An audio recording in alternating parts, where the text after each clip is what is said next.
So you want to get into reading. So I have a couple books here that I think are the perfect beginner books. Alright, so say you want to get into dark romance. I think the perfect beginner books are Lights Out by Nabessa Allen or Rook and Rebel by Kate Crew.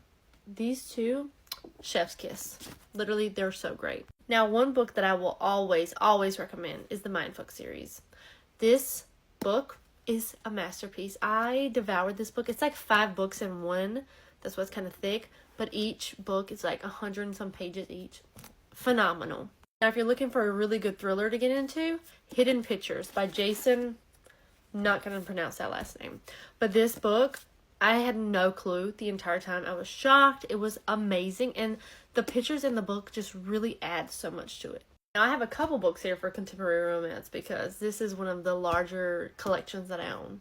First up, we have Archer's Voice. Oh my gosh, the way this book had me all in my feelings and was so beautiful. I love this book. This was probably like one of the first books I read after I entered my Colleen Hoover era, and it just impacted me so much. And then we have Royally in Trouble. Now, this is a good princess bodyguard.